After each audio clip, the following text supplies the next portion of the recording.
Hello बच्चों, कैसे हैं आप सभी लोग। उम्मीद करता हूँ बढ़िया होंगे, पढ़ाई कर रहे होंगे। उम्मीद कर रहा हूँ तो मतलब सही होंगे। ठीक है बच्चों, अलजेब्रा वाले क्वेश्चन से अंदर से सीबीएसई 20 मार्क्स का पूछती है। जो उन्होंने सिलेबस दिया देख लीजिएगा ध्यान से।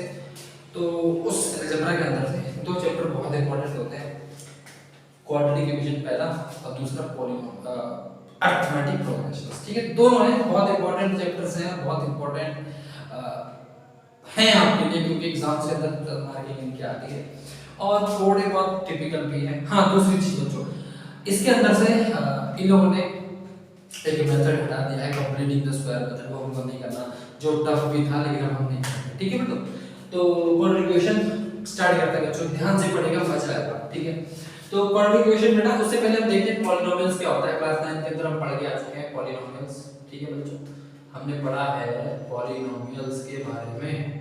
ठीक है, तो पॉलिनोमियल्स होता क्या है बच्चों, तो इसमें कांस्टेंट होता है आपका, इसमें आपका एक कांस्टेंट होता है। कांस्टेंट का मतलब जिसकी वैल्यू फिक्स्ड होती है ना, that have fixed value.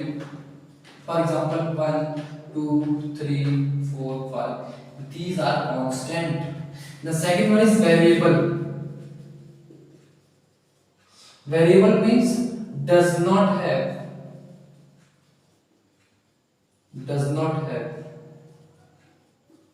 Fix value.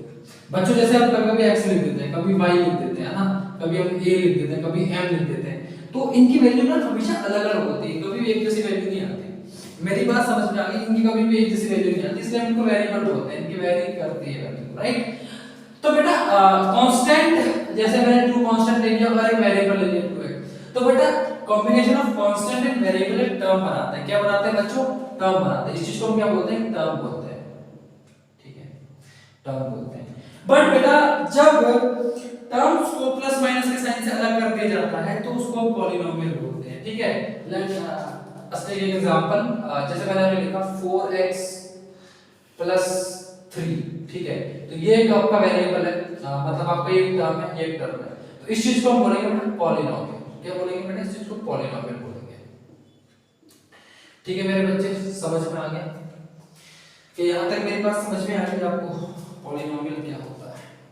Okay ना, कुछ टर्म्स और हैं, थोड़ा देखो डिटेलिंग इसलिए बता रहा हूं क्योंकि आपके लिए बहुत इंपॉर्टेंट है ये चैप्टर। ठीक है बच्चे, पॉलिनोमियल समझ में आ गया। पॉलिनोमियल क्या होता है? दो चीजें और सिखाऊंगा बच्चे, एक सिखाऊंगा आपको डिग्री, एक में सिखाऊंगा आपको डिग्री, और सेकंड चीज बच्चे हम सीखेंगे कोफिशिएंट।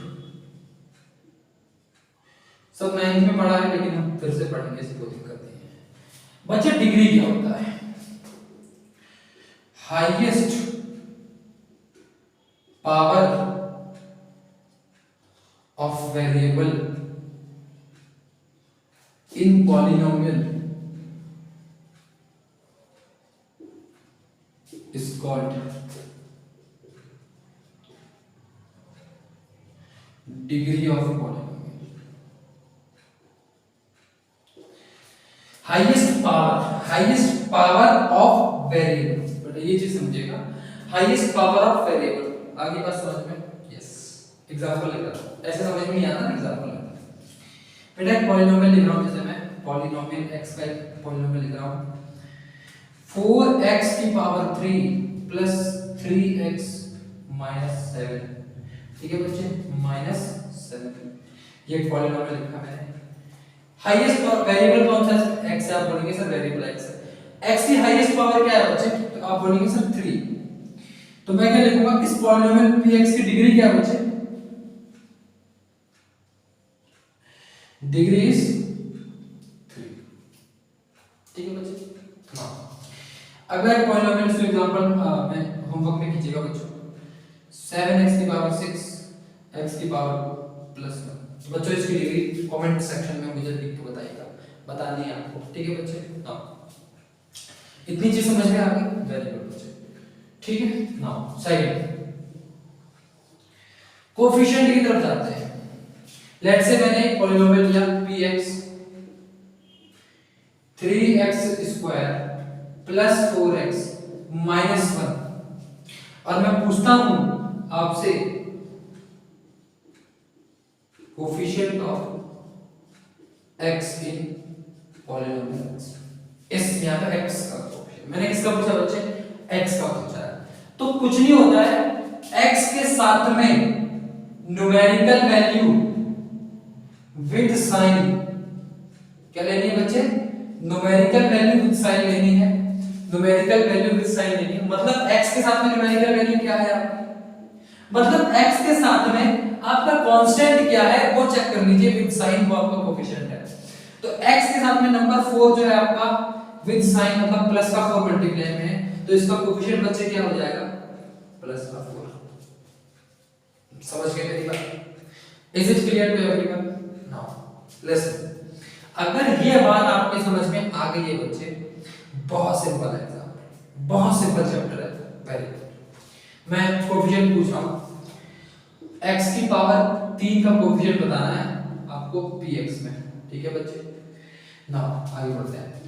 6x की power 3 plus 4x square minus 7x plus 1। तो बच्चे x की पावर 3 का कोएफिशिएंट बताइए, तो क्या हो जाएगा बच्चे, 6 हो जाएगा, ठीक है।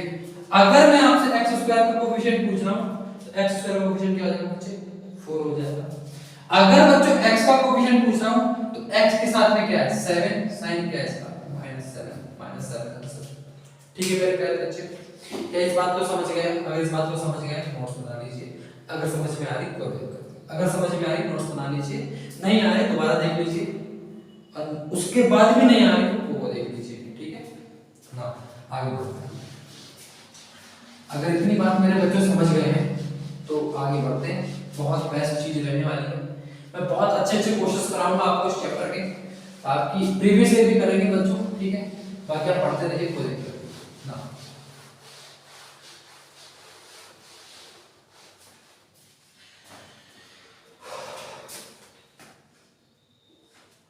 सेकंड चीज, क्लासिफिकेशन ऑफ पॉलिनोमियल। दो तरह से क्लासिफिकेशन कर सकते हैं पॉलिनोमियल का, ठीक है बच्चों। First, on the basis of term, और second on the basis of degree, ठीक है बेटा। बेसिस ऑफ टर्म का एग्जांपल लेते हैं बेटा, जैसे मैंने यहाँ पे लिखा 3x, यहाँ पर कितने टर्म है, तो बेटा ये एक टर्म है, कितने टर्म है बेटा, एक टर्म। डिग्री कितनी है इसकी, 1 है, पर डिग्री मत देखो, यहाँ पे टर्म देखो। अगर एक टर्म के अंदर पॉलिनोमियल है, अगर एक टर्म के अंदर पॉलिनोमियल है, इट मींस बच्चा इसको हम बोलेंगे मोनोमियल। समझ में आ गया? सेकंड, 4x की पावर 3 प्लस 3x, किधर टर्म है बेटा, एक टर्म ये है, दूसरा टर्म ये है, ठीक है। तो इस चीज को हम बोलेंगे बच्चे बाई नॉमिनल, ठीक है बेटा। नाउ तीसरा, 3x की पावर 2 प्लस 3x प्लस 3। बच्चे यहाँ पर टर्म देखिए, एक टर्म, सेकंड टर्म, 3 टर्म। अगर बच्चे 3 टर्म है इसके, अगर मेरे प्यारे बच्चे 3 टर्म है, इस चीज को बोलेंगे हम ट्राइनोमियल। अगर तुमने क्लास 6 7 8 पढ़ी है ना, तो ये 7th के अंदर भी है, 8th के अंदर भी है, 9th के अंदर भी है, ठीक है। तो वो शर्म करो, पढ़ के आया करो, ठीक है ना, पुराने क्लासेस को। बेटा उसके आगे पढ़ना नहीं है, नहीं हमसे पूछा जाता है, हाँ ये भी पॉलिनोमियल है, ये भी पॉलिनोमियल है, ये भी पॉलिनोमियल है, सब पॉलिनोमियल। डिग्री के बेस पे देखते हैं। अगर मैं आपके सामने बच्चे बोलूं यहाँ पर 3x लिखा है, यहाँ डिग्री कितनी है, तो डिग्री का मतलब मैंने आपको बताया था कि वेरिएबल की डिग्री चेक कर रही है बेटा। हाँ अगर केवल यहाँ पे 3 लिखा है, तो यहाँ पर x है, x की डिग्री 0 है। डिग्री 0 का मतलब अगर किसी नंबर की डिग्री 0 लिखी है ना, लेट्स से अगर 1000 है, 1000 की डिग्री 0 है, अगर किसी नंबर की डिग्री 0 है तो वो डेफिनेटली 1 है, मतलब वो नंबर अल्टीमेटली 1 में चेंज हो जाएगा, है ना। If any constant or variable has degree 0, it will ultimately change into 1. Is it clear? No. बेटा यहाँ डिग्री 0 होती तो ये केवल 3 होगा, बट अगर केवल 3x लिखा है यहाँ पर डिग्री है x की 1, x की डिग्री 1 होने की वजह से इसको बच्चे हम बोलेंगे लीनियर पॉलिनोमियल। क्या बोलेंगे मेरे प्यारे बच्चे? Linear polynomial. ठीक है, इसको हम ऐसे लिख सकते हैं 3x + 2। पूरे पॉलिनोमियल की डिग्री कितनी है?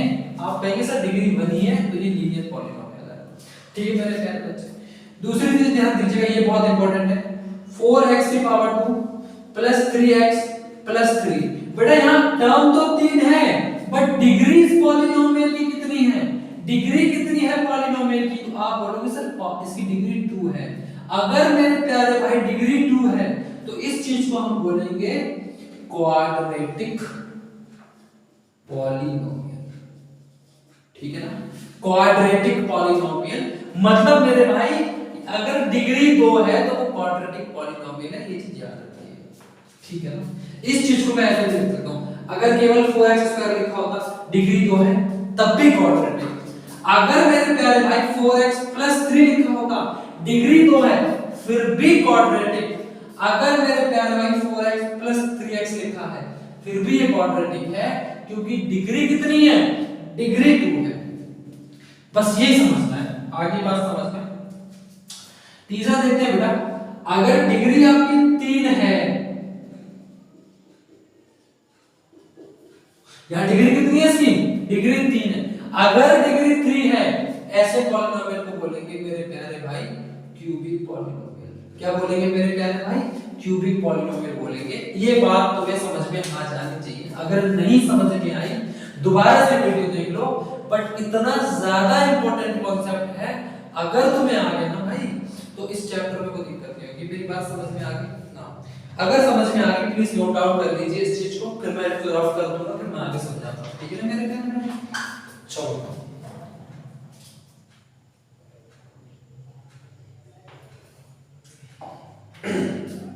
आगे बढ़ते हैं। ठीक है ना, यहां तक कौन सा बच्चा समझ गया? जो बच्चा समझ गया वेरी गुड भाई। ठीक है ना, चलो मैं सब चीज मिटा रहा हूं, मैं तुम्हें सिखा रहा हूं इसलिए मैं मिटा रहा हूं। बुद्धि मर्जी है, फटाफट लिखो बस। चलो डिग्री अभी तक पॉलिनोमियल समझा रहा है, इक्वेशन भी समझा रहा है। एक चीज ध्यान दीजिएगा, मैंने आपको इसको रफ नहीं किया, इसके लिए मैंने एग्जांपल छोड़ा। सुनिए मेरी बात। 4x² + 3x + 3 क्वाड्रेटिक पॉलिनोमियल है। मतलब क्वाड्रेटिक पॉलिनोमियल होने के लिए आपको हाईएस्ट डिग्री क्या चाहिए मेरे बच्चे? 2 चाहिए। ठीक है ना, क्वाड्रेटिक पॉलिनोमियल को क्वाड्रेटिक इक्वेशन कब बोलेंगे? अगर मेरे प्यारे भाई 4x² + 3x + 3 इक्वल्स, अगर मैं इक्वल का साइन लगा दूं, आगे 0 लगा दूं, तब हम इसको इक्वेशन बोलेंगे। बेटा इक्वेशन इसलिए क्योंकि ये कंपैरिजन हो जाता है, 0 के साथ कंपेयर हो जाएगा इसका, मतलब x की कोई एक वैल्यू आ जाएगी जो इस पूरी इक्वेशन को 0 कर देगी, तभी मैं इक्वल टू 0 पुट कर रहा है, तभी हम इसको इक्वेशन बोलते हैं। यहां तक तो ये पॉलिनोमियल था, बट यहां मैंने इक्वल के आगे 0 पुट कर दिया, ये इक्वेशन बन गई। इक्वेशन मेरी बात समझ में आ गई? ओके, अब मेरी बात सुनिएगा, एक चीज आती है standard form of quadratic polynomial. मेरे प्यारे बच्चे यहाँ ध्यान दीजिए, मैं ax² + bx + c = 0 लिख रहा हूं। यहाँ पे a b c r constant. ठीक है ना, a b c r constant मतलब यहाँ पर देखो कांस्टेंट है 4, मैंने उसको a लिखा है, यहाँ पर 3x को मैंने b लिखा है, यहाँ भी 3x को मैंने c लिखा है। a b c r constant. अगली चीज इंपॉर्टेंट ध्यान दीजिएगा, अगली चीज क्या बोल रहा हूं मेरे प्यारे बच्चे, यहाँ पर a कभी भी 0 नहीं हो सकता, a कभी भी 0 नहीं हो सकता। ये कांस्टेंट को हटा के मैं यहाँ पर लिख सकता हूँ नेचुरल नंबर। मेरे प्यारे बच्चों नेचुरल नंबर, ठीक है ना मेरे प्यारे बच्चों, नेचुरल नंबर लिख सकते हैं यहाँ पर। अगर a अगर 0 नहीं होगा तो b c होल नंबर भी हो सकता है, मतलब 0 भी हो सकता है। ठीक है ना मेरे प्यारे, a b c r constant मतलब नेचुरल नंबर हो गए, और a is not equal to 0। अगर मेरे प्यारे भाई यहाँ अगर आप जैसे a की जगह 0 पुट कर दिया, ये x स्क्वायर हो जाएगा, फिर ये bx हो जाएगा, फिर c, तो ये टर्म तो पूरा 0 हो गया, तो ये क्या बचेगा bx प्लस c। b की जगह कोई भी नंबर पुट करके देखो, 2 पुट करके देखो, c की जगह 3 पुट करके देखो, 2x प्लस 3। मेरे प्यारे भाई क्वाड्रेटिक बचेगी ही नहीं। क्वाड्रेटिक इसलिए नहीं बचेगी क्योंकि डिग्री तो यहाँ पर 2 है ही नहीं। कंडीशन क्या है क्वाड्रेटिक की, डिग्री कितनी होनी चाहिए, आप बोलेंगे सर 2 होनी चाहिए, है भी, समझ गए। डिग्री अगर 2 है ना मेरे प्यारे भाई, तो वो क्वाड्रेटिक इक्वेशन हो जाएगी। बात समझ गए नहीं समझे? अगर डिग्री 2 नहीं है वो क्वाड्रेटिक नहीं होगी, समझ गए। b और c 0 हो सकते हैं, b और c 0 हो सकते हैं। एक बच्चा बोल रहा है सर b और c 0 हो सकते हैं, हो सकते हैं सर, b और c 0 हो सकते हैं, हां ये 0 हो सकते हैं। एग्जांपल लेते हैं, अगर इतनी बात समझ गए प्लीज मेरे प्यारे बच्चे इस चीज को नोट कर लो। अगर तुम मेरी इस बात को समझ गए हो तो ये चीज तुम्हें नोट कर लो। क्या नोट करना है मेरे प्यारे बच्चों, प्लीज, ये the standard form of quadratic equation, ठीक है ना। Standard form of quadratic equation is ax square plus bx plus c equal to 0। इसके अलावा कुछ भी सत्य नहीं है, बस याद रखिए a कभी भी 0 नहीं हो सकता। a अगर 0 कर दे क्वाड्रेटिक बचेगा नहीं।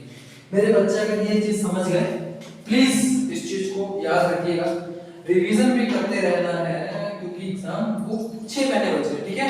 6 महीने तक सिलेबस अपन पूरा कर लेंगे, जो इस साल आ रहा है, ठीक है, पूरा कवर अप करेंगे, साइंस भी कवर करेंगे, एसएसटी भी कवर करेंगे, ये मेरा आपसे वादा है, ठीक है ना। चलो चलो, अगर आपने इतना नोट कर लिया, ठीक है ना, तो आगे बढ़ते हैं भाई। मेरी बात समझ में आई कि नहीं आई? आप बोलेंगे हाँ जी सर बात समझ में आई ना। ax square plus bx, ax square plus bx plus c equal to 0, this is the standard form of quadratic equation. a is not equal to 0, इस चीज को बोलेंगे बेटा standard form of quadratic equation, ठीक है जी। आप बोलेंगे हाँ जी सर, ठीक है। एक एग्जांपल लेते हैं, फिर नेक्स्ट वीडियो में हम करेंगे कि 4.1 जो है मैं एक दिन की क्लास अंदर निपटा देंगे, ठीक है बच्चों। तो एक एग्जांपल लेते हैं 4.1 का। एग्जांपल 4.1 का एक्सरसाइज का आपकी, जैसे पहला क्वेश्चन कह रहा है check whether the following are quadratic equations, ठीक है ना। पहला क्वेश्चन आपका x प्लस 1 का square equal to 2x minus 3, ठीक है मेरे प्यारे बच्चों। ये चीज आपको बोलनी है। यहाँ पर x प्लस 1 का होल स्क्वायर है, तो एक फार्मूला याद रखिएगा, a प्लस b के होल स्क्वायर में मेरे प्यारे बच्चे फार्मूला होता है a square plus b square plus 2ab, ये होता है फार्मूला, ठीक है ना। आप बोलेंगे सब ठीक है, यहाँ लगाइए इस फार्मूले को। a का स्क्वायर मतलब x का स्क्वायर, b का स्क्वायर मतलब 1 का square plus 2a into b, a क्या है आपका x है और ये, तो इस चीज को आप 2x लिख सकते हैं डायरेक्ट, ठीक है ना। आप इसको डायरेक्ट 2x लिख सकते हैं, इक्वल टू इसकी जब अंदर मल्टीप्लाई होगी तो 2x हो जाएगा, 2 into 3 6 हो जाएगा, प्लस माइनस माइनस हो जाएगा, ठीक है। अब एक तरफ लेके आओ, सारी चीजें एक तरफ लेके आओ, x square plus 1 plus 2x, ये इधर आएगा तो माइनस का 2x और इधर आएगा तो प्लस का 6 इक्वल टू 0, प्लस के 2x से माइनस का 2x कट जाएगा, 1 से 6 जुड़ जाएगा 7 और ये x स्क्वायर प्लस 7 बराबर 0 हो गया मेरे बच्चे। अब आप मुझे बताएंगे कि क्वाड्रेटिक इक्वेशन है कि नहीं है। बच्चे यहाँ पर देखो, याद रखो हमेशा standard form, ax square plus bx plus c equal to 0 होता है क्वाड्रेटिक इक्वेशन की। a कभी भी 0 नहीं हो सकता। बच्चे यहाँ पर 0 है कि नहीं? 1 है सर, 1 है, इसका मतलब ये x स्क्वायर क्या है? 1 है मतलब ये x स्क्वायर है, इसकी डिग्री 2 है, आगे मुझे मतलब ही नहीं है, हम बोलेंगे yes it is quadratic equation, ठीक है मेरे प्यारे बच्चे, yes it is quadratic equation because ax square plus bx plus c की फॉर्म में है, ठीक है मेरे प्यारे बच्चे। अगर आपको ये मेरी बात समझ में आ रही हो तो प्लीज इस चीज को आराम से समझिएगा और समझिएगा इसको, ठीक है ना, बड़ा इंपॉर्टेंट चैप्टर है। Thank you so much.